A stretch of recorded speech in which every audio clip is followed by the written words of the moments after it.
What's up, everyone? Welcome back to Talking Blue. I'm Matthew Mooney. It's been a little while since we filmed. It's been kind of hard to post videos.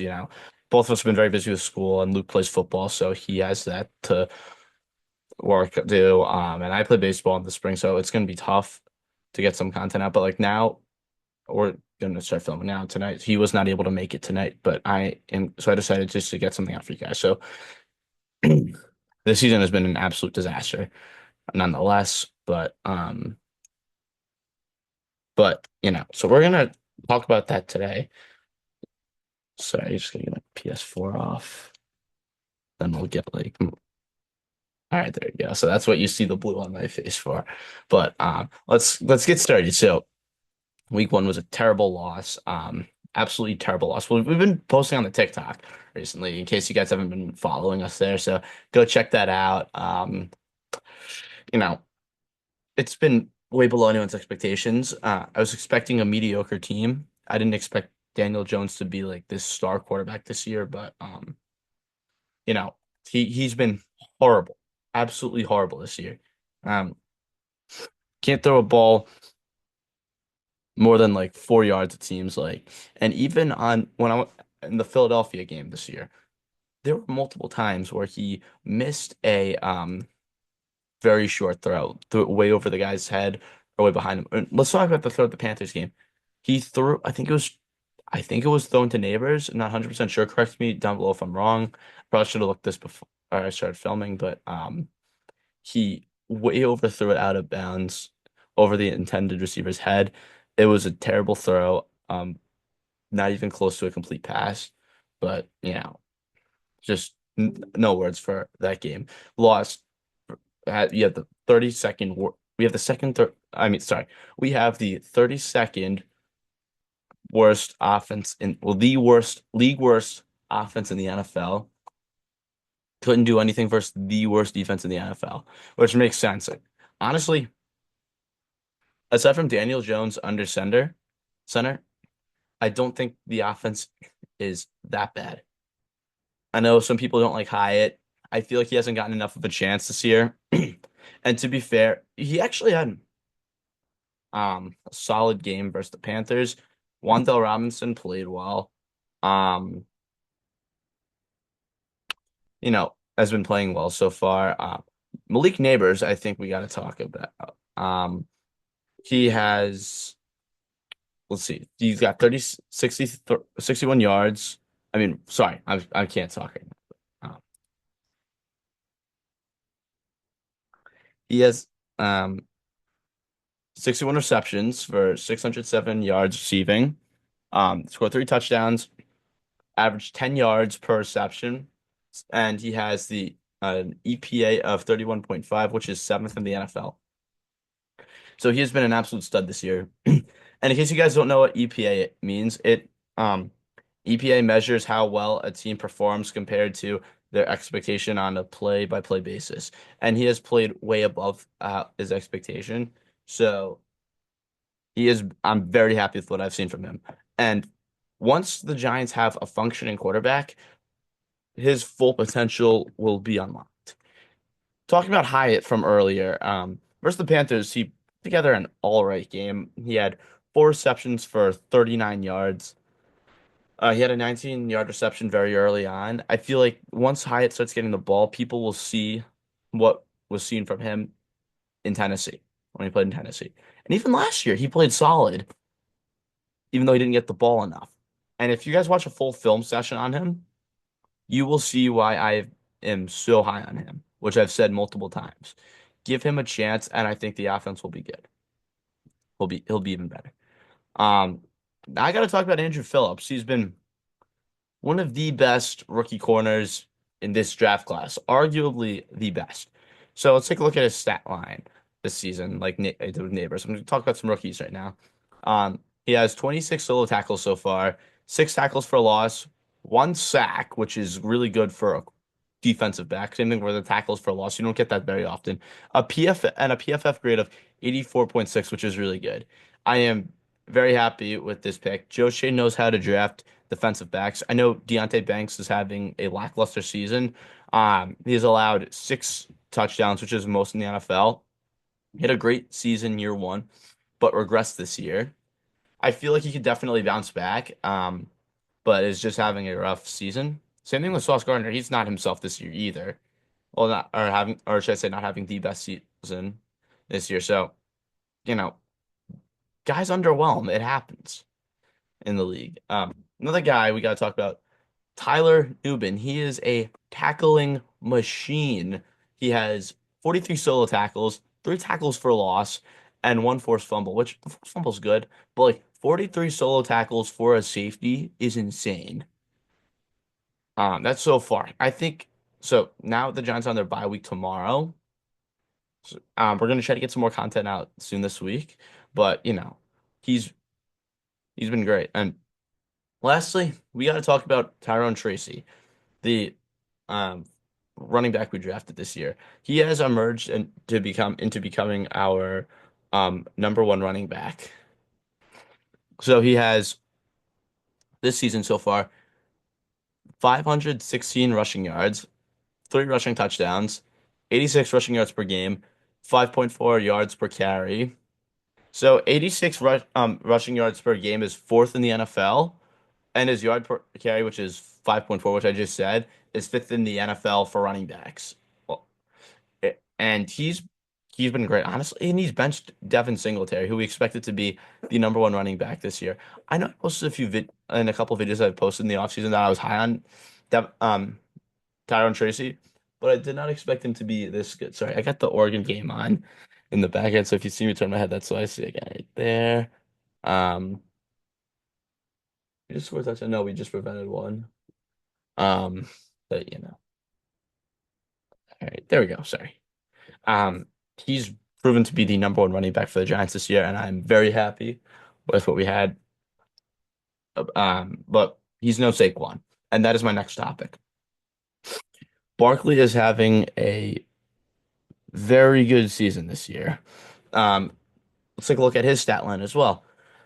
So he has a 1,137 rushing yards, 5.8 yards per carry, eight rushing touchdowns. His longest rush was 65 yards. And receiving, he has 210 yards, 9.1 yards per reception on average, two touchdowns, and his longest reception this year was, well, receiving reception was 43 yards.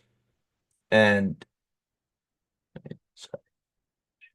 I know we have Tyrone Tracy, who is proven to be the Giants' number one running back. Letting Barkley walk will be the second worst Giants decision in my lifetime behind firing Tom Coughlin.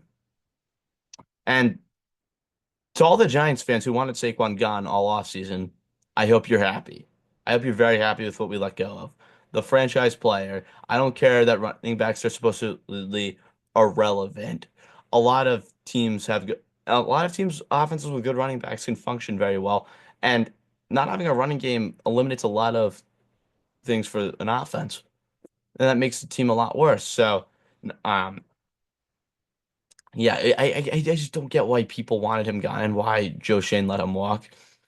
Um, I know Dable and Mara both wanted him back, but I just don't get the reason to let him walk when he was your offense. Um, it was just I just thought it was a terrible decision and wanted to bite them in the ass, and I kind of knew it was going to happen. And also, we got to talk about Brian Burns this season. He has been an amazing pickup for the Giants this year. Um, he so far this season he has 27 solo tackles, nine tackles for loss, 12 quarterback hits, six sacks. He has deflected seven passes and forced one fumble. And lastly, he has um, 23 pressures on third and fourth downs this season, which is second in the NFL. And the Giants struggled to get to the quarterback last year, even though Kayvon Thibodeau had a great year, and he has struggled a little bit this year with, and now is now injured. Um, he bringing in Brian Burns has been a huge addition. I thought that was a great move by the Giants. Bringing him in And w- we needed the edge depth badly. And Azeez Ojulari has been good this year. I didn't think he was going to do much this year, and I've been very impressed with what I've seen from him this season. He has filled in Kayvon Thibodeau's role very well this year, and I honestly thought the edge was going to struggle a lot ever since Kayvon got hurt, and you know he's stepped up, done his part, and he's been what I we've expected of him in the last couple of years. And let's talk about his stat line this season as well. Let me get it up. He has 6 sacks, just as same as Brian Burns, 12 solo tackles, 7 tackles for loss, 10 quarterback hits. Yeah, he's been playing well this year. I mean, his rookie year, he was one of the best um edge rushers in the league, best rookie edge rushers in the league. And I was very happy with him then. And just injuries just kind of screwed him over. I hope he comes back next year and we still have him on the as depth, possibly. And yeah, I just think he's been doing very well this year. I'm very happy with him. Another thing is, like I just said, Daniel Jones has been horrible this year. Huge hole in the for the Giants this year is quarterback. I know I said this. Once the Giants have a functioning quarterback, the offense will be set. The offensive line has been ranked the most improved offensive line in the NFL. Um, I feel like that that was the biggest struggle last year on offense, and that was all fixed up. Jermaine Illuminor has been very good for us. So has Greg Van Roten and John Runyon. Bring those 3 guys in has really helped us fix the offensive line. Even Evan Neal had a good game versus the Panthers, so we'll take that too. He could potentially be starting for the Giants next year, whether it's at guard or tackle. He could be one of our starters next year. And Andrew Thomas getting hurt and being done for the year definitely stings. And the offensive line has been slightly worse. And the offensive line is not the issue. It's just not having Andrew Thomas, arguably the best left tackle in the NFL, hurts a lot. And now there's going to be more pressures on the offense and all that the offensive line's going to allow. And it's not going to look as good without him in every game. Um, there have been a ton of missed opportunities this year. Aside from weeks 1 and 7, the Giants have been every game. Like, look at the final scores, like of the losses. So the final score of the Washington game was 21-18. If the Giants had a field goal kicker that game, that would have been a win because we had to go for a 2-point conversion on um, two of the last 2 touchdowns, I'm pretty sure, of that game. Couldn't get them. We were allowing our defense played not did not play well that game. We're allowing them to score. I know it wasn't through the air or on the ground, but through special teams, they were still scoring. And you can't allow that to happen. And Greg Joseph hasn't been very good either this year. So it's just now Graham Gano's back. He's been all right. He did all right versus the um Panthers for the most part, except for that one terrible missed kick early on in the game. He's I don't know what to say at this point. Um we need I mean Jamie Gillen being hurt was not good, but um we're gonna but he having him in the special teams definitely helps. You need him playing every game so we could actually punt the ball. Um, lastly, also versus Dallas lost 20-15, and all those R points were from field goals. Daniel Jones just couldn't throw the ball downfield that game. I know Neighbors had a great game that game, but he couldn't get the ball like down the field. And if he was able to get that with a better quarterback, the Giants would have won that game and lost 17-7 versus the Bengals, which I thought was a very winnable game. I did not think Daniel Jones had a good showing then. If he was able to even that game as well with a better quarterback, we would have won that game. Okay, the Eagles game we lost 20-3. There was no way we were going to win that game. Our offense just didn't have it then. Daniel Jones got benched late in the fourth quarter for Drew Lock, who also played terrible. And um, you know, it's been a disaster season of a season. In the um Steelers game, which we honestly probably wouldn't have won, but they didn't play that bad. It's just Daniel Jones is the problem. And with a good quarterback, the Giants would have beaten the Panthers. I honestly, so normally, if you guys know me very well, I don't like tanking in sports. I really don't like seeing teams just throw games away intentionally. But honestly, for the Giants, there's no other option. You got to tank this season away. Um, you got the best tank commander Daniel in the league, Daniel Jones. If you ever need to tank, if you're an NFL team and you are in need of a quarterback and need a tank here, bring him in. He's your guy, and he will lose you games. So, I mean, the tank is going well. We need a quarterback. So, the top three quarterbacks high on. I'm hoping the Giants get one of Cam Ward, Quinn Ewers, or Jackson Dart. Not in any order. I think one of those three guys would be the answer. All of them can actually function, unlike Daniel Jones, could throw the ball downfield. I watched Jackson Dart play versus Georgia. I'm really high on Dart. I will post a video about him very soon. Um, he, he looked good. He got injured, but he was still able to have you know, a solid game versus Georgia, one of the top ranked teams in the league in college football, and he was able to play well through an injury. And Georgia, I think, has one of the best defenses in college football as well. So seeing him being able to, so he had um, it was 13 of 22 for 199 yards, threw a touchdown. The one interception he threw that game honestly wasn't on him. He was under pressure. The ball was hit by the defender, I'm pretty sure, and then led to the pick. Seen other games where he's looked great. He reminds me of Josh Allen. Um, he's a mobile quarterback. He can really scramble. He that game versus Georgia, he had 8 rushing attempts for 50 yards, averaged 6.2 yards per carry then.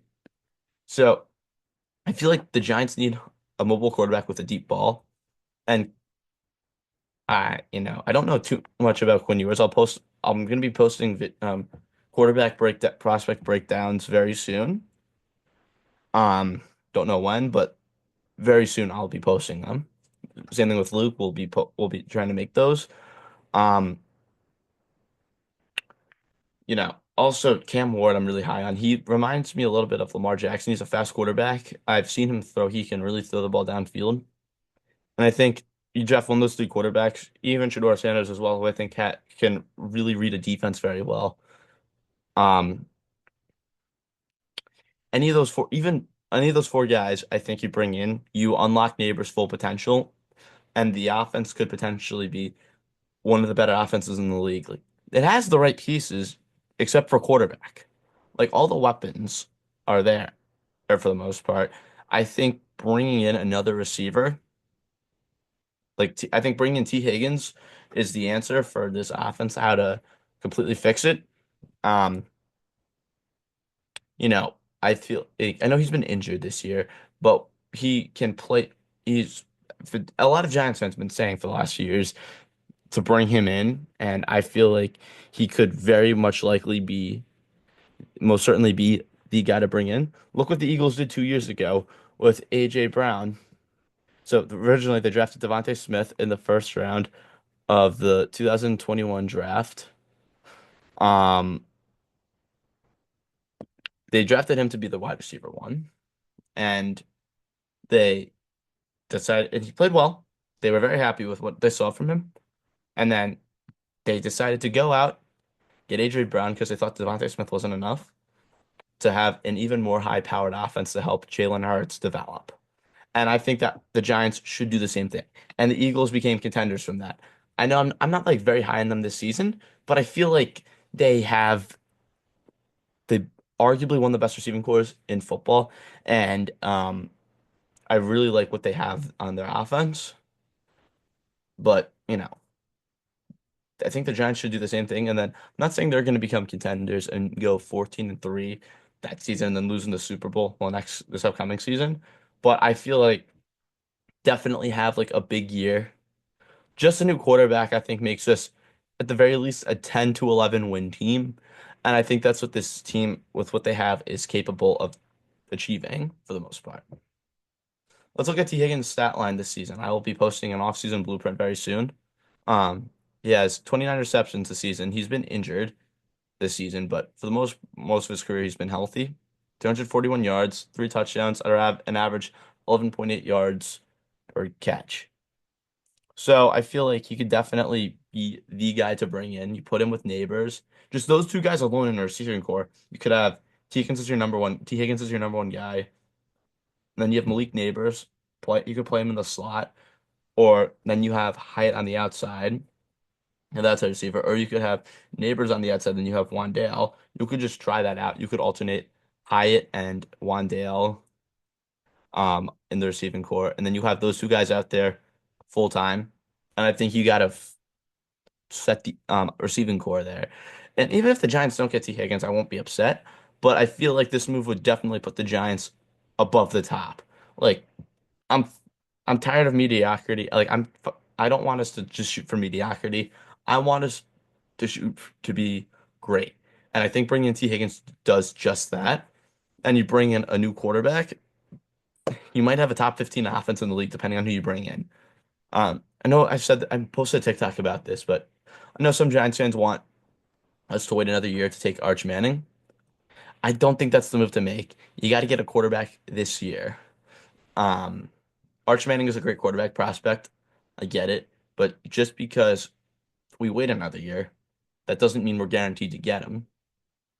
I mean, he could go elsewhere, and then our plan is screwed. Then who are we going to take at quarterback next year? I don't know who's going to be in next year's draft class aside from him. But you know, the right thing to do is get a quarterback this year. Um, Try to win now. I can't do with Daniel Jones for another season. Like it's been horrendous watching him, and just a new quarterback. Anyone at this point, I would take Drew Aller at this point. Um, all you need this offseason is a quarterback, a good quarterback, and then you can talk about potentially making the playoffs. And yeah, I'd feel very good about next season with a good quarterback. That's just kind of obvious. But if we wait another year, then it shows we don't care about winning. And then well, I could be saying 15 years from now that waiting to take Arch Manning was the right move to make, but you got to go this year. I can't wait another year to take a quarterback. Like the longer the Giants keep Daniel Jones, the more they don't care about winning. Um, and if Daniel Jones gets injured this season at any point, the Giants will owe him 25, I think $23 million. So you're gonna have to pay him more money if you play him. So the tank just put in either Drew Lock or Tommy DeVito, and then you're pretty much set. So yeah, that was it for the episode. Hope you guys enjoyed. Like, comment, subscribe. See you guys later. Let's go Giants.